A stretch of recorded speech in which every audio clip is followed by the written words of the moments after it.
చర్యల్ని వ్యతిరేకిస్తూ వివిధ కార్మిక సంఘాలకు చెందిన దాదాపు 25 కోట్ల మంది కార్మికులు దేశవ్యాప్త సమ్మె చేరున్నారు. దీంతో బ్యాంకింగ్ తపాలా సహా పలు సేవలకు అంతరాయం కలిగే అవకాశం ఉందని భావిస్తున్నారు. కనీస వేతనంగా 26,000 ఉండాలని, పాత పెన్షన్ పథకాన్ని పునరుద్ధరించాలని, ఈపీఎఫ్ఓ చందాదారులకు నెలకి 9,000 కనీస పెన్షన్ చెల్లించాలని యూనియన్లు డిమాండ్ చేస్తున్నాయి. ఇక పారిశ్రామిక ప్రాంతాల్లో నిరసన ప్రదర్శనలు చేపట్టనున్నాయి. మండల కార్యాలయాల ఎదుట నిరసన ప్రదర్శనలు జరగనున్నాయి. బ్యాంకింగ్, ఆర్థిక సర్వీసులు, పోస్టల్ సర్వీసులు, బొగ్గు గనులు, పరిశ్రమలు, రాష్ట్ర ప్రభుత్వ యాజమాన్యంలోని రవాణా సర్వీసులు, ప్రభుత్వ రంగ సంస్థలు, వివిధ ప్రభుత్వ శాఖలపై బంద్ ప్రభావం చూపనుంది.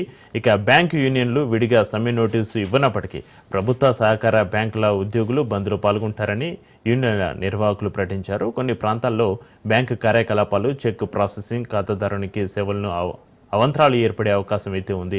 పాఠశాలలు, కళాశాలలు పనిచేసే అవకాశం ఉన్నప్పటికీ రవాణాలో అవంతరాలు ఏర్పడవచ్చు. ప్రైవేటు ఆఫీసులు పనిచేసిన రవాణా సమస్యల కారణంగా హాజరు తగ్గవచ్చు. ఇక ప్రభుత్వ బస్సులు, టాక్సీలు, యాప్ ఆధారిత క్యాబ్లు అనేక నగరాల్లో నిరసనలు, రాస్తారోకోల కారణంగా అవంతరాలు ఎదుర్కొనే అవకాశం అయితే ఉంది.